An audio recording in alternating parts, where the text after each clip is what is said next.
Hello. Hello, you stunningly gorgeous people of the internet.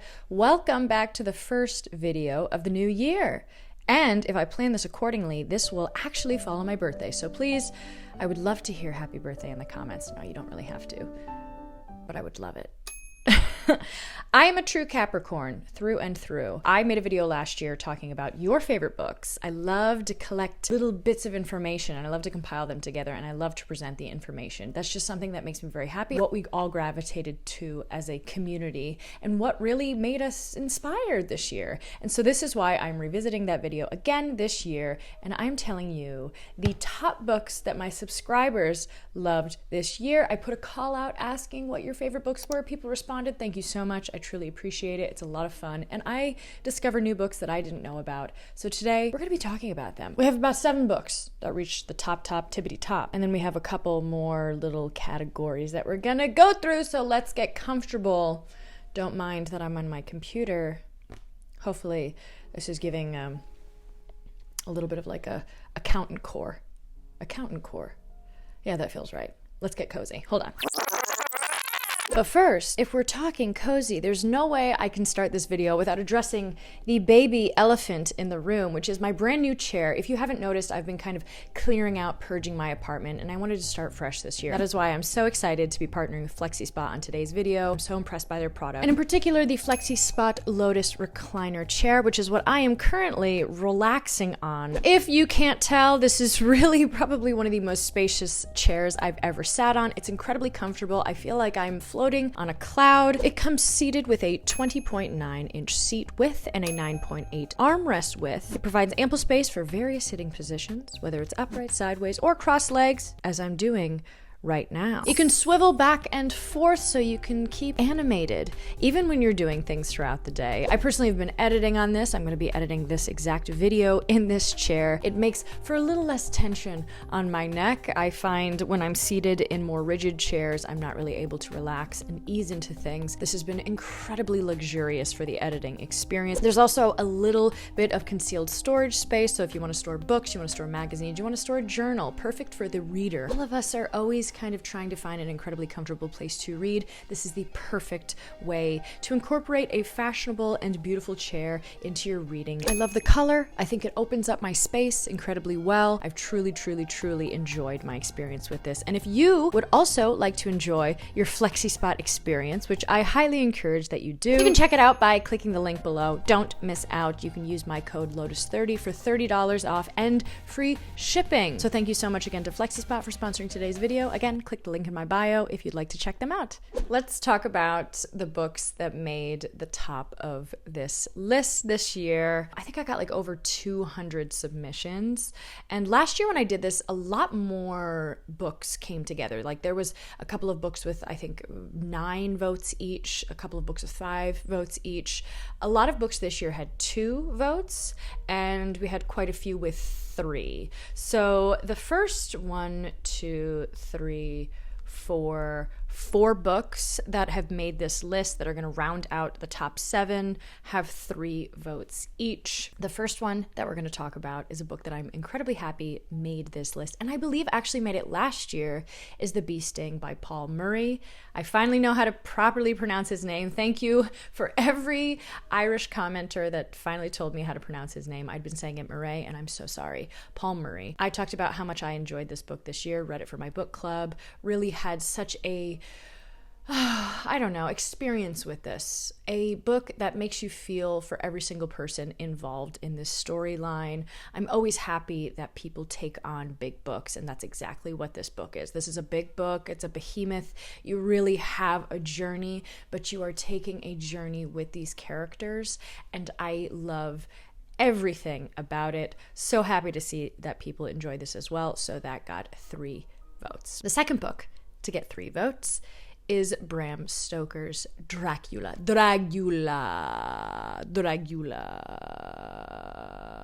I'll be honest, I was expecting Frankenstein to be on this. People did mention Frankenstein, but it wasn't a fully experienced book, I guess, this year. Or people just read it and didn't love it. I was expecting that to be kind of the gothic horror that would make the list, but Dracula made it. I've never read it. I've never read Dracula. I've also never read The Picture of Dorian Gray. For some reason, those are interchangeable books in my mind. I don't know why. I know that they're not. That's just how my mind works. Like I said, I was expecting Frankenstein to make it on there just because of the movie coming out. I thought maybe a lot more people would be reading it, but this is the one that made it on there. Next book that had 3 votes, The Colony by Annika Norlin. This book I've never heard of before, and I had to do a little bit of research on it. This is by a Swedish author, which I love to see some Swedes on there. It was also published in 2025. It's a Swedish debut novel about a burnt-out city dweller, Emily, who discovers a mysterious, self-sufficient community of 7 misfits living in the woods, exploring themes of alienation, community, and the search for an alternate life. Sounds amazing. And what I found interesting about Annika is that she is also a musician and a journalist. For some reason, it feels the same with, who is it? Jenny Haval is also a singer and songwriter. She's Norwegian, but I think it's really interesting when people are able to really bring forth the best in different mediums. That sounds super interesting to me, honestly. I got into a little bit more Scandinavian literature this year. I was reading The Ice Palace by Tarjei Vesaas for my book club. It wasn't my favorite book. I think I was just expecting so much from that book because so many people loved it. It was a slight letdown for me, but I still enjoyed it. Like I said, a lot of my heritage is Scandinavian, so I feel like I have a little bit of a relationship to that world, and I would love to read this. This sounds like so much fun, and obviously people liked it. 3 people said, yes, that was my favorite book of the year. So, you know what? I'm with them. Okay, and for the last book with 3 votes in total, well, these are 2 books, but by the same exact author. How crazy is that? We have The Secret History and The Goldfinch by Donna Tartt. Now, The Secret History, I feel like always makes it onto everybody's top ones, and I agree. I love it. I made a whole video talking about the inspirations, the place that Donna Tartt went to college, and where I think she based a lot of the buildings and the infrastructure of The Secret History on. So, of course, I'm obsessed right there with you. The Goldfinch. I'm interested that it came here on the top, tied with The Secret History, because I feel like people either love it or hate it. Maybe I'll pick up another Donna Tartt this year. I think it might be time. I feel that it's coming up on her 10 years of actually unearthing a new book and revealing to her audience what she's been working on. So maybe I should pay homage to one of the best and finally read The Goldfinch this year. Number 3. Stoner by John Williams. Another book that has just entered into the book world sphere by storm. I read it last year, one of my favorites last year. I'm right there with you. I think when I also did this video last year, that one was right up there.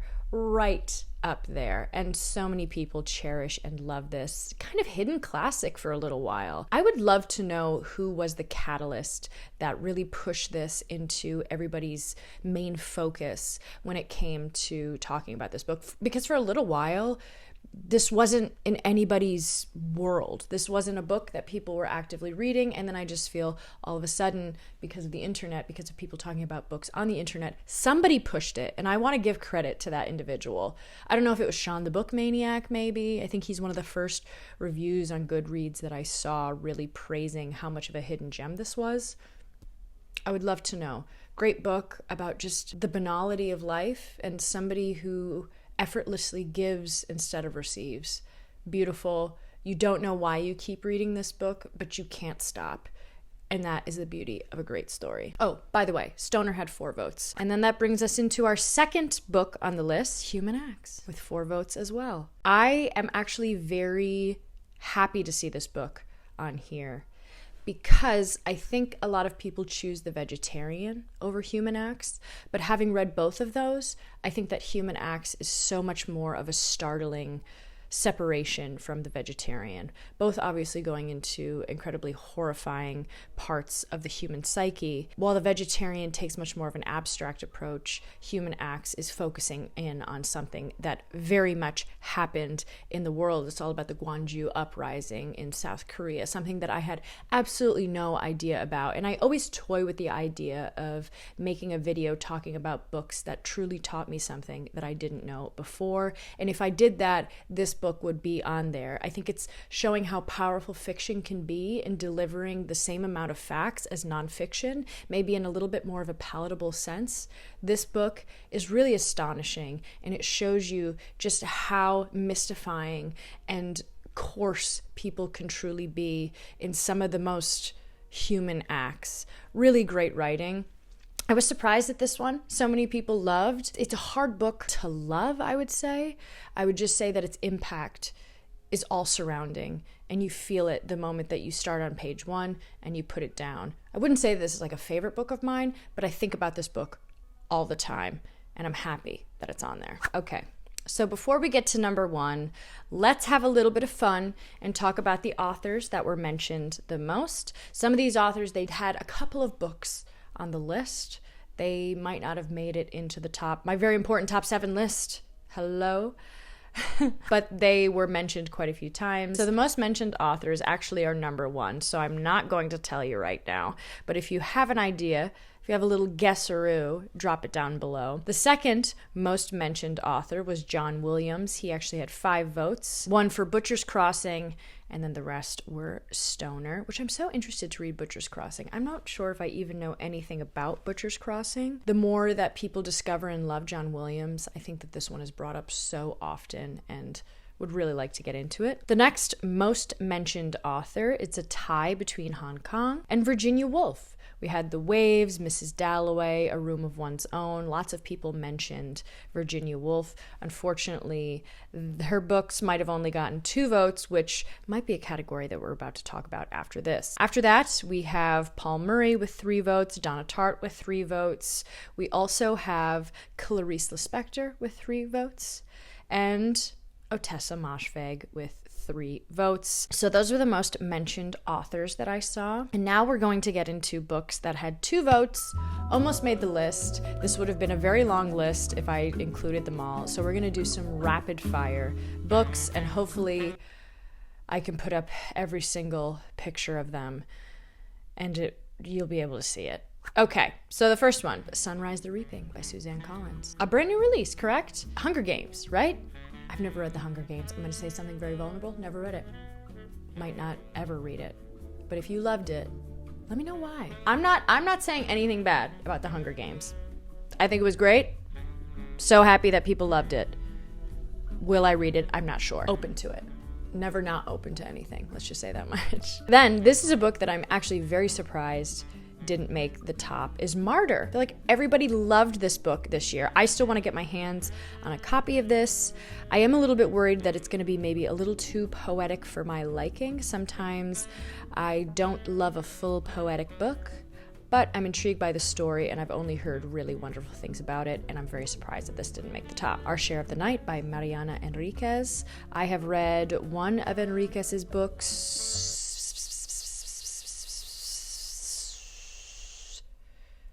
Shady People. Something with shady people in it, and I'm forgetting it. Hello. All Fours by Miranda July. This one made one of the top last year. I still need to read it. Would I love to? Absolutely. A Tree Grows in Brooklyn by Betty Smith. I think that this also made the list last year. 2 people loved it. Amazing. The Count of Monte Cristo. This one always makes it onto all the lists. I need to read it. I've talked about it this past year. How much I want to, I will. The Neapolitan novels, those ones always make an appearance. Elena Ferrante, whoever that diva is, we love her. 11/22/63 by Stephen King. So happy to see this on here because I enjoyed it. It was one of my top reads for this last year. Stephen King doing some of his best storytelling. Tuesdays with Morrie. People were set out to cry. That's what I feel about that. People were set out to cry. The Calculation of Volume. This book cover I have seen everywhere. Did I actually know this book? No. When people mention this as their favorite, a couple of people commented and said, oh my goodness, what an amazing book. Feels very genre bending and something that really steeps into the world of our mind. Oh God, that's so stupid to say, but that's what that feels like. The Vegetarian. People love this book, but they loved Human Acts more. White Teeth by Zadie Smith, one of my favorite books of all time. I Who Have Never Known Men. This was definitely on the top of the list last year. I read Orlando this year. I feel like I'm in the Hartman gang. The Grapes of Wrath by John Steinbeck, one of my favorite books of last year. A classic that deserves to be a classic. If on a Winter's Night a Traveler by Italo Calvino. I have this book. Am I intelligent enough for it? I'm not sure yet. I'm not sure. Solenoid, a book I had no idea what this was. This feels, again, kind of in the similar vein of The Calculation of Volume. When I looked it up, I felt like maybe these could be kind of brother-sister. Does that feel right? Betty. When I see this book, I had no idea that this was kind of a memoir. I feel like the cover that the US has doesn't really sell it in the proper way of what this actually is. Very surprised at how that was marketed. Wuthering Heights. Also very surprised that this wasn't on everybody's top one. Maybe it's because the movie hasn't officially come out yet, but I expect that this is going to have an uptick in people reading it within the next year. Mother Mary Comes to Me. This book I am so interested to read. Wow. First of all, anybody know Radiohead? Mother Mary comes to me, for I am a wicked child. Love that. Wicked Child, Radiohead. That's what I think of when I saw this title. Had no idea what it was about.